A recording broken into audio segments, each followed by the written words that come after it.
Welcome back to ShopDog-Garage. This may be a rather short video. It's been hard to come by some time this last few weeks, so over here we're going to try to get that so that he can get it welded up like he did on the other side. The last time I was here, it wasn't very long, but you know, at least it was enough to get it marked. So he's got it cut.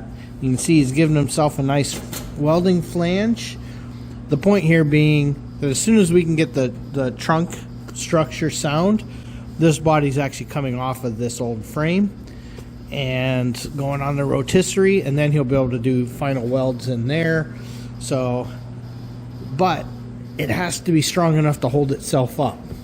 That being the thing we've been waiting on for a little while. The back of this car was not super strong.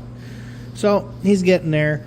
I think once the inners are tacked in and the front is tacked and this is set and welded down, I think that's what's going to give us the strength we need, because he wants to do these floors. You remember it's in the other room, the full floor, but to do that we really need there to be no frame, because that floor is huge and it's just not going to slide in, and if we cut it all out, what's going to hold the car up? So anyway, let's get cracking before I got to go back to work. I'm sure we've mentioned this before, but one of the things we're trying to work out is how do we set this height. Watch this roof line when I pick up on that. Well, actually, I doubt you guys can see it, but the whole thing flexes a bunch. So we've been trying to measure and find anything common, you know, using this corner to the nick there, back and forth and everything, using some of the heights down to the floor that we don't know for a fact as a reference. The car wasn't squared to the concrete, so I can't use that. So I think the next thing we're going to do is we're actually going to take this piece and go ahead and just take some sheet metal screws and put back in the holes and take a couple measurements, and then we can use the wood to shimmy that. Two things have to happen. One, obviously we need this gutter here to line up correctly, which is this here. But more importantly, I need this roof line to not be a weird shape. I want this back glass to actually fit. Alright, so where this rivet was, we've got a screw. And I fixed this enough down here so that using this punch, I can line it up. And now he just went to go get a self-tapper. And we'll get that lined up, get that screwed in, and then we'll figure out how to support all of this, because obviously it'll be in our way, so it can't actually be here. But that'll give us a chance to measure and make sure that when we're done, everything's where it once was. For better or for worse, everything's got to be at least what it was. Okay, and just like the other side, we're finding we got to do some trimming work here. So I got to cut that curve. Well, I already cut it with hand scissors. I just got to clean up those little razor blades of doom. Once again, big fight. Nothing ever fits. So we're fighting a lot back here. We're fighting up here. We're going to have to move our tool a little bit here. We're kind of hard into it, so we're going to have to trim that. But we've already cut a bunch here, and we're still not close to that contour. You can really see it here. This isn't folded straight. Or our car is wrong. I mean, come on, the car's 70 years old. What do you expect? The car could be wrong. That could be folded bad. Or both things could be wrong. So there is still a long way to go to get this side in. And it's fighting and fighting and fighting and fighting. And a little trimming here and a little trimming there. So we're getting close. See, this is almost in the gutter here. There's a spring you got to be above.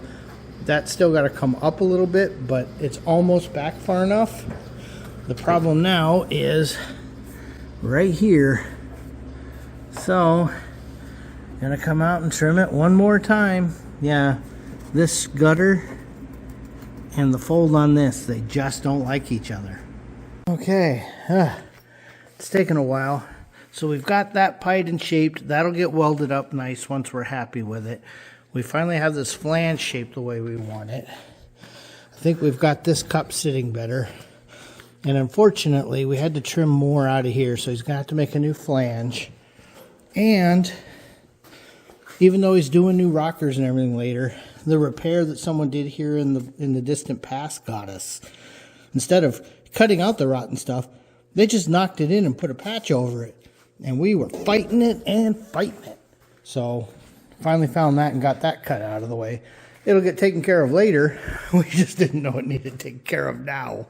All right, so I think our first pass at fitting this side is as far as we can go. I still have a little work in this corner down here yet where they made that patch a bazillion years ago.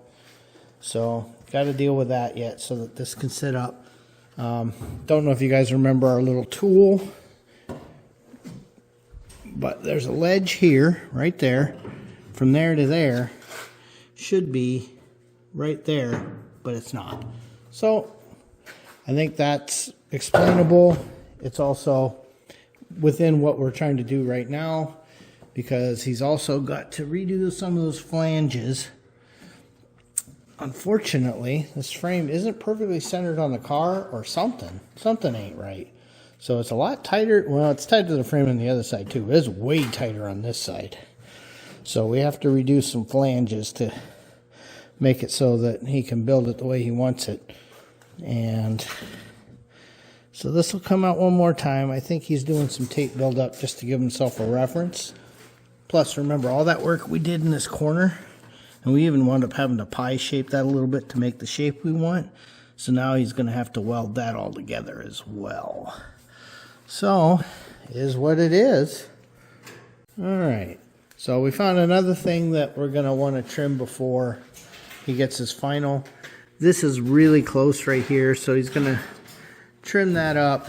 We've still got a little bit of boof work down there, but this is going to come out and he can add the rest of his flange. Unfortunately, I cut so much of that off. Feel bad about it, but got to do it. And you don't really want to try to fillet weld all this. The flange and seam sealer with all those spot welds, now it can move that little bit it needs to, because it is a car and it is under torque and it does move a little. And if you try to just fillet weld all that, it's going to crack. There's nothing you can do about that. That will absolutely happen. In fact, you see that all the time on cars, people trying to take body lines out and they fill them in, and then a few years later the paint's got a crack there because it's a stress point. That's why the factory didn't do that. So anyway, this is getting pretty close. So we'll do the closeout once that panel's back out. And with that, I think that's what we're going to call it for tonight. Okay, we got the panel back out. Took care of that corner. He's still got to cut that yet. I had some massage work in there to do. He's got to make this new flange right here. Oh, and we did a little dolly work here. So now he's got to just fill that in with weld that and that. Grind them down, make them pretty, make them not rust. And yeah, next time we'll get it in there, and then he can weld it. Anyway, thanks for watching. Please like, comment, and subscribe. Sorry I've been a little busy, but you know, fat guy's got to eat, and you know, my wife won't let me quit my job, so I keep going to work. Anyway, thanks for watching. ShopRex has to remember, safety first.